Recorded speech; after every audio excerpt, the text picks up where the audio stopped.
இன்னைக்கு பாருங்க, உலகத்தில் ஏற்றுக்கிட்டான். அமெரிக்காவிலிருந்து, ஆஸ்திரேலியாவிலிருந்து, மொழியில் அறிஞர்லேருந்து எல்லாரும் ஏற்றுக்கிட்டான். உலக மொழிகளுக்கெல்லாம் தாய்மொழி தமிழ் என்பதை உலகத்தின் பல்வேறு மொழியில் அறிஞர்கள் ஏற்றுக்கிட்டான். ஆனால் என் பக்கத்து கர்நாடகத்தினுடைய சகோதரன் ஏற்றுக்க மறுக்கிறான். கமலஹாசன் படம் ஓட விட மாட்டேன்றான். எனக்கு கூட திரைப்படத்தில் நிறைய மாறுபட்ட கருத்துக்கள் இருக்குதான். இருந்தாலும் என் தாய்மொழியை குறித்து பேசிய கருத்திற்காக கமலஹாசன் படத்தை நீ வெளியிடவில்லை, தடுத்து நிறுத்துவி என்று சொன்னால் கர்நாடக அரசின் இயந்திரம் ஒன்று கூட தமிழ்நாட்டுக்குள்ளே வராது. வேல்முருகன் தடுத்து நிறுத்துவான், சிறைபிடிப்பான்னு அறிவிச்சேன். தமிழ்நாட்டை தாயகமாக கொண்டவர்களும் தாய்மொழி தமிழாக கொண்டவர்களுக்கும் இந்த அரசு பணி 100% வழங்கப்படும் என்று திருத்துங்கள் என்று சொன்னேன். இன்று வரையில் திருத்தப்படலை. இங்கு பேரு தான் தமிழ்நாடு அரசு அல்லது தமிழ்நாட்டுக்கான முதலமைச்சர்கள். ஆனால் தமிழுக்காக, தமிழர்களுக்காக இங்கு ஆளப்படுவது இல்லை. எல்லா உயர்ந்த பதவிகளும், கமர்ஷியல் டாக்ஸ் அசிஸ்டன்ட் கமிஷனர் தொடங்கி டிஸ்ட்ரிக்ட் ரிஜிஸ்ட்ரார்ல இருந்து எந்த பதவியும்னா வடநாட்டுக்காரனுக்கு தாரை வாக்கப்படணும் இருந்துச்சு. தமிழ்நாட்டில் இத்தனை தமிழறிஞர்கள், இத்தனை கட்சிகள், இத்தனை அமைப்புகள் இருந்துச்சு. எல்லாரு கண்ணிலையும் மண்ணை தூக்கிட்டான். வேல்முருகன் கிட்ட மட்டும் மண்ணை தூவ முடியல. விழிப்பா இருந்து அதை கையில எடுத்து கோட்டையை முற்றுகையிட்டு திமுகவுக்கு நான் ஆதரிப்பதற்கு 10 கண்டிஷன்ஸ் வச்சேன். ஈழ இனப்படுகொலையில் தீர்மானத்திலிருந்து, பொது வாக்கெடுப்பிலிருந்து, சாதிவாரி கணக்கெடுப்பிலிருந்து 10 டிமாண்ட்ஸை வைக்கும்போது இது ஒன்றாக வைத்து இந்த ஆட்சி வந்த பிறகு அதை மாற்றி அமைத்திருக்கிறேன். இன்னைக்கு கூட ஐயா சொன்ன மாதிரி இந்த ஏழை விவசாய மக்களை, பொதுமக்களை, சாதாரண தொழிலாளர்களை வாட்டி வதைக்கின்ற இந்த கடன், நகை கடன் என்ற ஒன்றை ஒன்றிய அரசு நிதியமைச்சகம் ரிசர்வ் வங்கிக்கு அறிவுறுத்தி பல கட்டுப்பாடுகளை விதித்திருக்கிறார்கள். இன்றைக்கி யாராச்சும் நீங்கள் போய் வீட்டிலேருந்து ஒரு நகையை வச்சிங்கன்னா அந்த நகை எந்த ஆண்டு வாங்கினீங்கன்னு அதுக்கான பில் இருக்கணும். அதேமாதிரி ஏற்கனவே ஒரு 90% கொடுத்தா இப்போ 75%. இப்படி பல நிபந்தனைகள். இது என்னால் படித்த உடனே அந்த நிபந்தனைகளை தாங்க முடியல. முந்தானத்துக்கு படித்தேன். உடனே என் கட்சியினுடைய முன்னணி நிர்வாகிகளுக்கு ஒரு 500 பேர் என்ன பண்ணுங்களோ தெரியாது, ரிசர்வ் வங்கிக்கு வந்துடுங்க, இன்றைக்கி ரிசர்வ் வங்கி இழுத்து பூட்டிடணும், முற்றுகை என்று அறிவித்தேன். அதை காக்கா உட்கார பணம் வந்துன்னு சொல்லுவாங்கள்ல, அப்படியான முதலமைச்சர் கடிதம் எழுதினார். இந்திய அளவில் பல கட்சி தலைவர்கள் இதற்காக வலியுறுத்தினார்கள். மாண்புமிகு நிதி அமைச்சர் அவர்கள் கண்டிப்பாக இதை மறு ஆய்வுக்கு உட்படுத்துகிறேன், இது 4 மாதம் கழித்து தான் அது நடைமுறைக்கு வரும்னாங்க. இருந்தாலும் நான் முற்றுகை போராட்டத்தை கைவிடாமல் அதை போராட்டத்தை ஆர்ப்பாட்டமாகவாது மாற்றி கண்டிப்பாக நிபந்தனையின்றி இந்த கடன் வழங்கணும். அதில் இருக்கிற அவ்வளோ விஷயங்களும் பார்த்தீங்கன்னா, என் பேரரசனை கொதித்து பேசினாங்களே அதே மாதிரி இந்த கொஞ்சம் நெஞ்சம் நம்ம காதில் மூக்கில் தமிழ்கிட்ட இருக்கிற அந்த நகையெல்லாம் எங்கே போகும்னா நகை அடகு கடைக்கு போவோம். அடகு கடையை நடத்துகிறவங்க யார், அது முதலாளி யார் அப்படின்றது உங்களுக்கு தெரியும். தேசிய வங்கிக்கிட்ட போவோம், அது வட்டி கட்டலாம், திரும்ப நம்ம அதை பணம் இருக்கும்போது மீட்கலாம். ஆனால் இப்போ அப்படி கிடையாது. குறிப்பிட்ட காலத்தில் மீட்கணும், அப்படி இல்லைன்னா அது என்ன நிலைமைனே தெரியாத ஒரு அறிவிப்பு. அதை கூட இன்றைக்கு முற்றுகையிட்டு போராட்டம் செஞ்சுட்டு தான் வரேன். ஆனால் பேரரசு மற்ற தலைவர்கள் பேசியதில் அத்தனையும் நான் சட்டமன்றத்தில் பேசியிருக்கிறேன் என்பதை பதிவோடு அதைத்தான் இங்கே பிரபாகர் ராஜா பதிவு செய்தார். இந்த திருக்குறளுக்கு இன்றைக்கி ஐயன் திருவள்ளுவர் சிலையை கலைஞர் அமைத்தார். நான் அரசு உறுதிமொழி குழுவாக 2006, 2007 ஆய்வுக்கு சென்றபோது இங்கு விவேகானந்தை பார்ப்பதற்கு வட இந்தியர்கள்லாம் வராங்க. ஒரு சித்தாந்தத்தை உள்வாங்கியவர்கள். அவர்களும் நம்முடைய திருவள்ளுவர் சிலைக்கு திருவள்ளுவரை வணங்கி அவருடைய திருக்குறளை தெரிந்து கொள்ள வேண்டும் என்பதற்காக ஒரு பாலம் அமைக்கணும் ஒரு பரிந்துரையை நான் கொடுத்தேன். 2006, 2007 கொடுத்தது இப்போது தான் நடைமுறைக்கு வந்திருக்கிறது. அதுலேயும் கூட அங்கே இருக்கிற சில தமிழ் அமைப்புகள் அன்றைக்கி என்கிட்ட அண்ணா அவங்க வேறு சித்தாந்தம் உள்ளவர் விவேகானந்தா, அதனால் அங்கேருந்து வர்றதை நீங்கள் பரிந்துரை பண்ணிட்டீங்க, எங்கெல்லாம் கேட்டுட்டு மாற்று வழி இருந்தால் யோசிங்க அப்படின்னு சொன்னாங்க. இன்றைக்கு நம்முடைய அரசு அதை அந்த நம்முடைய புலவர் போன்றவர்களெல்லாம் அழைச்சி பேசினாங்களா எப்படின்னு தெரியல, இதை கன்வின்ஸ் பண்ணி பாலம் அமைச்சிட்டாங்க. அதே மாதிரி ஒரு காலத்தில் இங்கே திருவள்ளுவர் படம் அரசு போக்குவரத்து கழகங்கள் இருக்கும், திருக்குறள் இருக்கும். இப்போ கொஞ்சம் கொஞ்சமாக அது எல்லாம் இல்லாமல் போயிட்டுருக்கு. தமிழ்நாடு அரசு போக்குவரத்து கழகமே இல்லை. இதைத்தான் கடந்த கூட்டத்தொடரில் முதலமைச்சர், அமைச்சர்களை என்னுடைய பாணியில் ஒரு பிடிச்சேன்.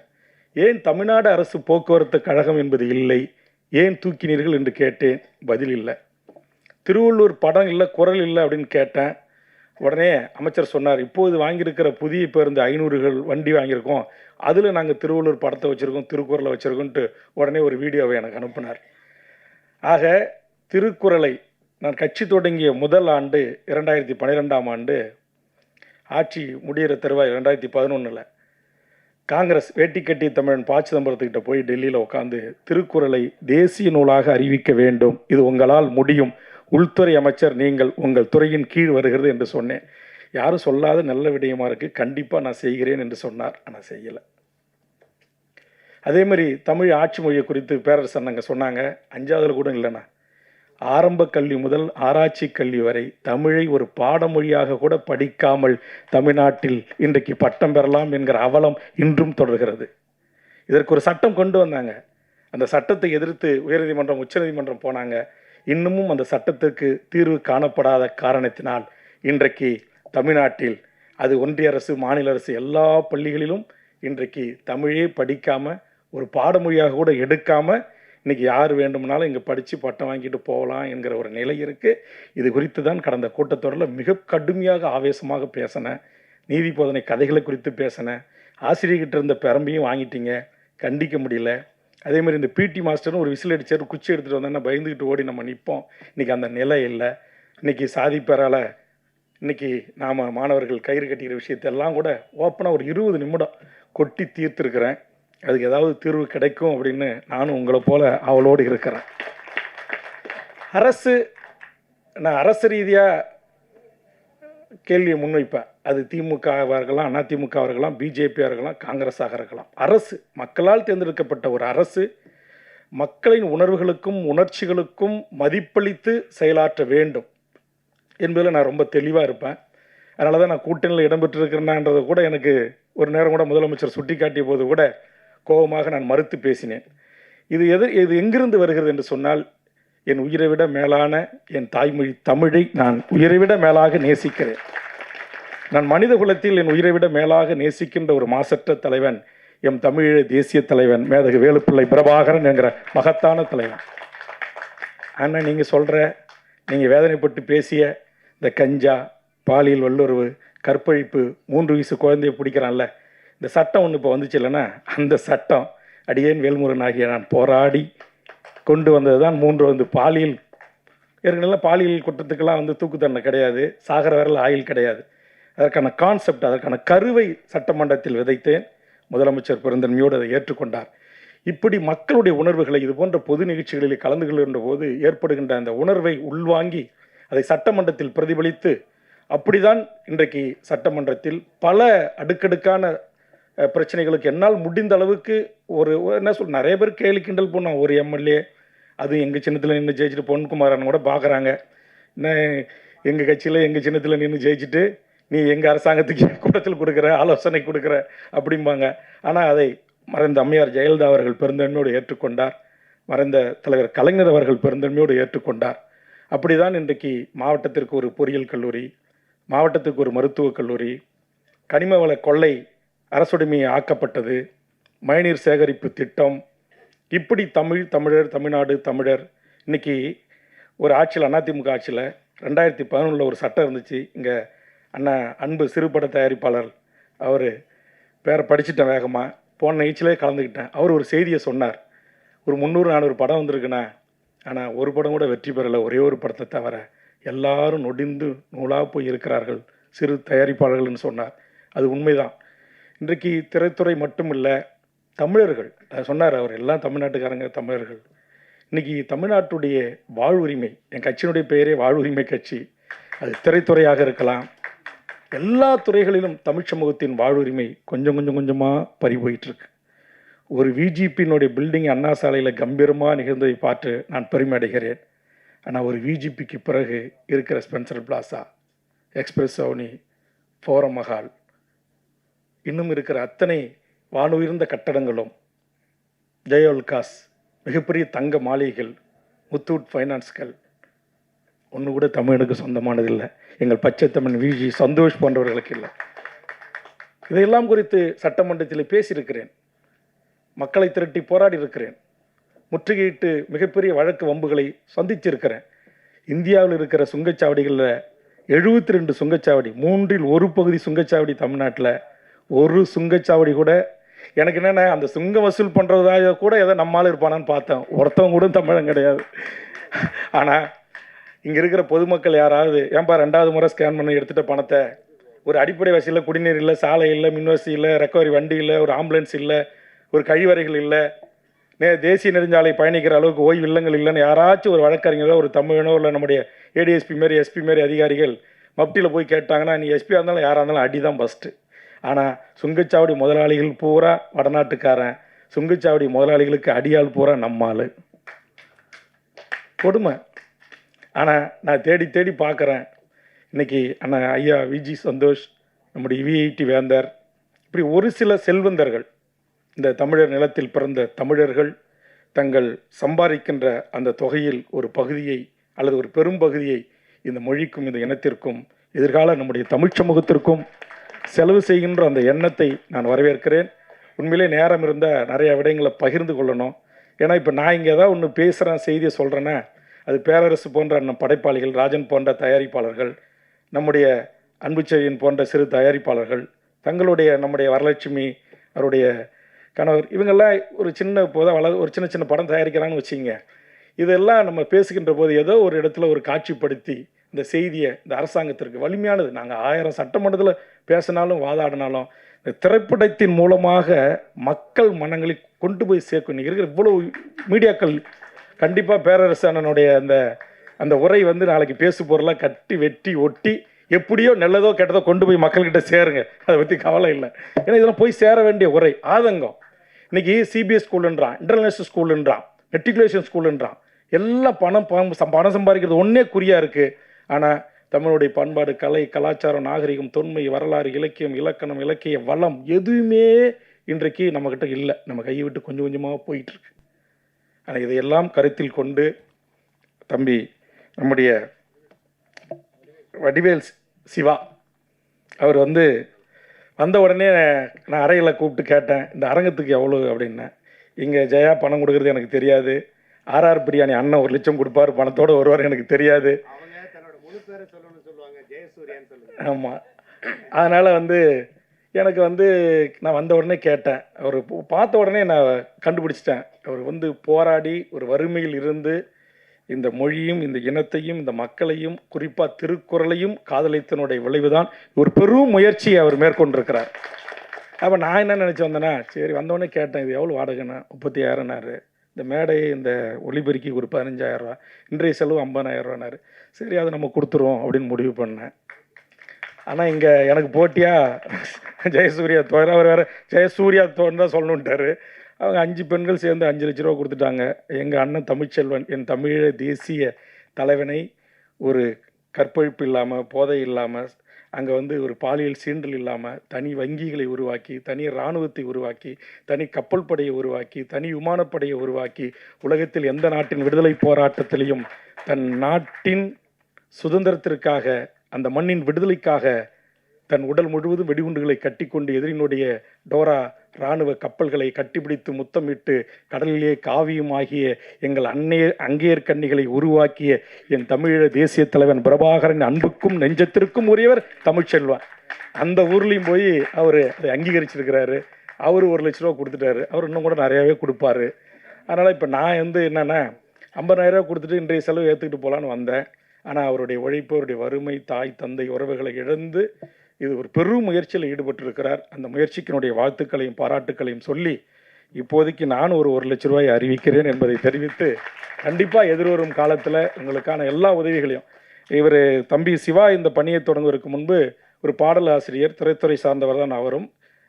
ரமணிகாந்தன் என்ற கவிஞர் என்னிடத்திலே ஒரு விவர அறிக்கையை கொடுத்தார். அதை படித்து பார்த்துவிட்டு நான் அப்படியே ஆச்சரியத்தில் மூழ்கி சட்டமன்றத்தில் அதை நான் எதிரொலித்து முதலமைச்சர் அவர்களிடத்தில் நேரம் வாங்கி ஒரு கோரிக்கை அவர் கைகளிலே தந்திருக்கிறேன். அது திருக்குறளை இவர் குறும்படத்தின் மூடாக கண்ணில் பட்ட, குறிப்பாக ரங்கசாமி என் மனசுலேயே நிற்கிறாரு. அந்த திருக்குறளில் நடித்த அத்தனை கலைஞர்களுக்கும் என்னுடைய பாராட்டுக்கள். அந்த ஒளிப்பதிவாளர் அது அத்தனை பேருமே மிக அழகாக நேர்த்தியாக நடிச்சிருக்காங்க. பேரரசு சொன்ன மாதிரி கண்டிப்பாக அது விஷுவலாக, அது காட்சியுடன் கூடி கொண்டு போய் மக்கள்கிட்ட சேர்க்கும் போது மக்கள் மனங்களை வெல்லும். அந்த முயற்சியை சிவா செய்திருக்கிறார். ரமணிகாந்தன் அவர்கள் பாடல்களை ஒளியாக, குரல் வடிவில், விஷுவலாக அதை இன்றைக்கி இருக்கிற நவீன டிஜிட்டலை பயன்படுத்தி உலகம் முழுவதும் கொண்டு சேர்க்கிற ஒரு முயற்சி. முதலமைச்சர்கிட்ட போய் உட்காந்து அந்த கான்செப்ட், அந்த கருத்தை நான் சொன்னேன். உடனே விவர அறிக்கையை கொடு என்றார். விவர அறிக்கையை கொடுத்தேன். உடனே துணை முதலமைச்சர், முதலமைச்சர் செயலாளர், தலைமைச் செயலாளர் அனைவருமே கடைசி கூட்டத்துறையில் என்னை அழைத்து பேசி கண்டிப்பாக இதை நான் செய்து தருகிறேன் என்று முதலமைச்சர் எனக்கு உத்தரவாதம் தந்திருக்கிறார்.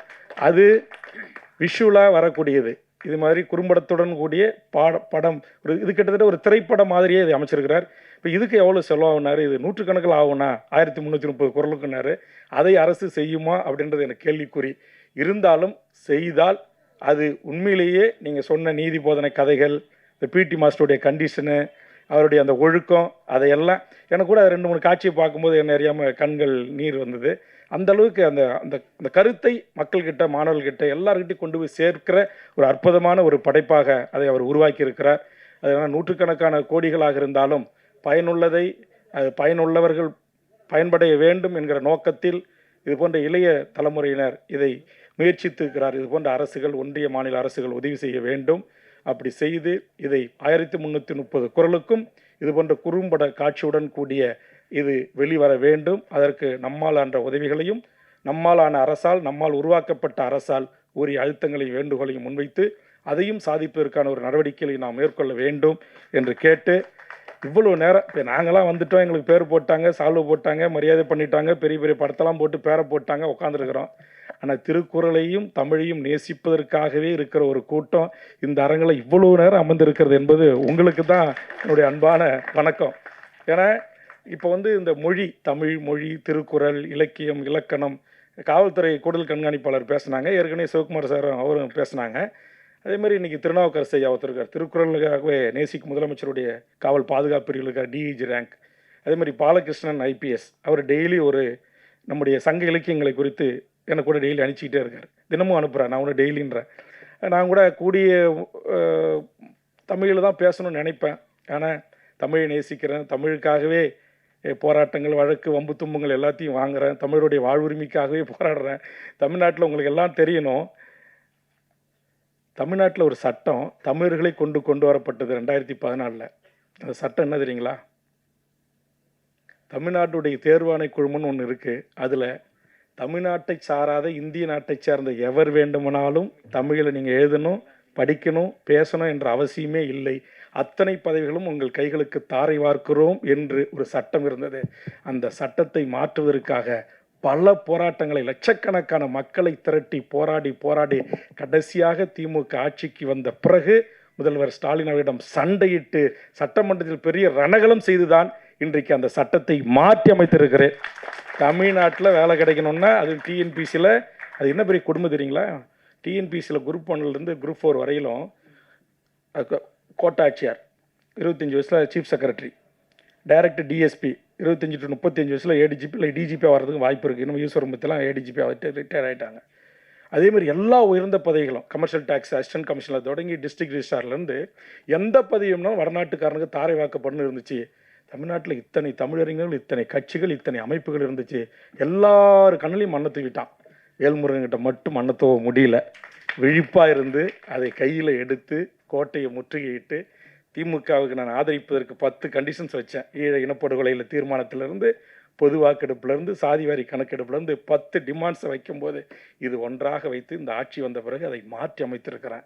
ஆனால் என்ன மாற்றி அமைச்சேன்? தமிழில் படிக்கணும், எழுதணும், 40 மதிப்பெண் தேர்ச்சி பெற்றால் வேலைக்கு வரலான்னு. திருப்பியும் அதை திருத்தல, எனக்கு திருப்தி இல்லாமல் திருப்பி கேட்டேன்.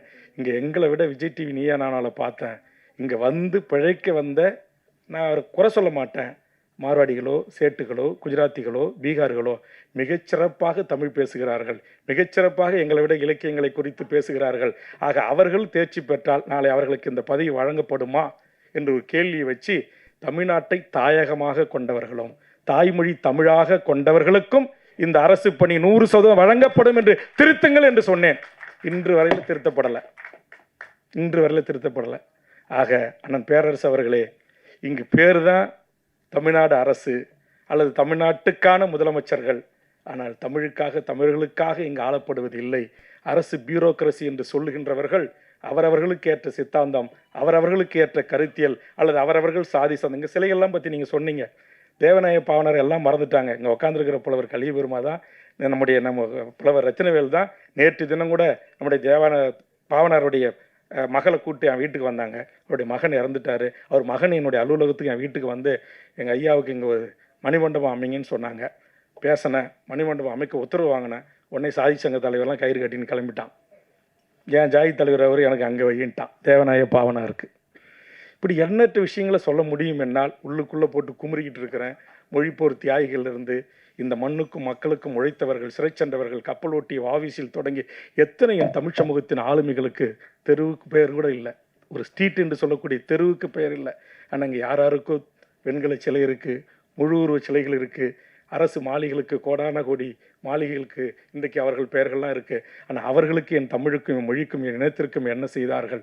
ஆனால் நாங்கள் கோரிக்கை வைக்கிற எங்கள் தமிழர் தலைமைகளுக்கு இந்த மண்ணில் என்ன நிறுவப்பட்டிருக்கிறது என்கிற பெரிய கேள்வி இருக்கிறது. உங்கள் ஆதங்கத்தை முழுவதுமாக நான் உள்வாங்குகிறேன். கண்டிப்பாக இதற்கெல்லாம் ஒரு தீர்வை நோக்கி என் தமிழ் சமூகம் சிந்திக்க தொடங்கும். சிவா போன்ற, வடிவேல் சிவா போன்ற எண்ணற்ற என் தமிழ் சமூகத்தின் இளையோர்கள் இன்றைக்கு எழுதத் தொடங்கியிருக்கிறார்கள், பேசத் தொடங்கியிருக்கிறார்கள். என் மொழியையும் என் இனத்தையும், என் இனம் இருந்த மிகப்பெரிய அந்த செருக்கு இருக்கிற அந்த இருமாப்புடன் கூடிய நான் தமிழன், என் தாய்மொழி தமிழ் என்கிற அந்த செருக்கோடு இளைய தலைமுறை வீதிக்கு வர தொடங்கி இருக்கிறார்கள். இன்னைக்கு பாருங்க, உலகத்தில் ஏற்றுக்கிட்டான். அமெரிக்காவிலிருந்து, ஆஸ்திரேலியாவிலிருந்து, மொழியில் அறிஞர்லேருந்து எல்லாரும் ஏற்றுக்கிட்டான். உலக மொழிகளுக்கெல்லாம் தாய்மொழி தமிழ் என்பதை உலகத்தின் பல்வேறு மொழியில் அறிஞர்கள் ஏற்றுக்கிட்டான். ஆனால் என் பக்கத்து கர்நாடகத்தினுடைய சகோதரன் ஏற்றுக்க மறுக்கிறான். கமலஹாசன் படனை நான் ஓட விட மாட்டேன்றான். எனக்கு கூட திரைப்படத்தில் நிறைய மாறுபட்ட கருத்துக்கள் இருக்குதான். இருந்தாலும் என் தாய்மொழியை குறித்து பேசிய கருத்திற்காக கமலஹாசன் படத்தை நீ வெளியிடவில்லை, தடுத்து நிறுத்துவி என்று சொன்னால் கர்நாடக அரசின் இயந்திரம் ஒன்று கூட தமிழ்நாட்டுக்குள்ளே வராது. வேல்முருகன் தடுத்து நிறுத்துவான், சிறைபிடிப்பான்னு அறிவித்தேன். சினிமாக்காரங்களுக்கு எனக்கு கொஞ்சம் தூரம்தான். இருந்தாலும் என் மொழி உலக மொழிகளுக்கெல்லாம் தாய்மொழி தமிழாக இருக்கும் என்று பல்வேறு கருத்து ஆய்வுகள் நிறுவப்பட்டிருக்கிறது. இன்னைக்கு 5000 ஆண்டு இலக்கிய இலக்கணம் நிறைந்த என் தாய்மொழி தமிழ் இன்னைக்கு இல்லை எங்களை அசிங்கப்படுத்திட்டீங்க, எங்களை அவமானப்படுத்திட்டீங்கன்னு பேசுகிறார் ஒரு நாட்டுடைய முதலமைச்சர், குறிப்பாக தேசிய கட்சிகளுடைய முதலமைச்சர்கள். இதெல்லாம் ஏற்புடையது அல்ல. ஆதலால் இதையெல்லாம் குறித்து பேசுவதற்கும், போராடுவதற்கும், வாதாடுவதற்கும், உலகத்திற்கு என் மொழியை எடுத்துச் செல்வதற்கும், தமிழ் சமூகத்தின் பெருமைகளை எடுத்துச் செல்வதற்கும் எங்கள் ராஜராஜ சோழன், ராஜேந்திர சோழன், சேர சோழ, பாண்டிய, பல்லவ வன்னுவர்களுடைய அவ்வளவு அரிய பொக்கிஷங்கள் இந்த மண்ணில் கொட்டி கிடக்கிறது. அவற்றையெல்லாம் இது போன்ற ஆளுமைகள், திரைத்துறையில், கலைத்துறையில் வருகின்றவர்கள் எடுத்து மக்களிடத்தில் உங்கள் பாணியில் எடுத்து செல்லுங்கள் என்று கூறி, அப்படி செல்லுகின்றவர்களுக்கு உறுதுணையாக நாங்கள் இருப்போம் என்பதை தெரிவித்து, நேரத்தின் அருமை கருதி ஐயா அவர்களை இவ்வளவு நேரம் நான் அமர வைத்து விட்டேன். அதனால் அவர் 8 மணிக்கெல்லாம் சாப்பிடணும். அதனால் நானும் இந்த ஆதங்கத்தை கொட்டி தீர்க்கிற மேடை என்பதாலே நானும் கொஞ்சம் அதிக நேரம் எடுத்துக்கொண்டேன், பொறுத்தரல வேண்டும் என்று கேட்டு, இவ்வளவு நேரம் அமைதி காத்த பத்திரிகை ஊடக உறவுகளுக்கும் தமிழ் சான்றோருக்கும் என் நெஞ்ச நிறைந்த நன்றியை கூறி நிறைவு செய்கிறேன். நன்றி, வணக்கம்.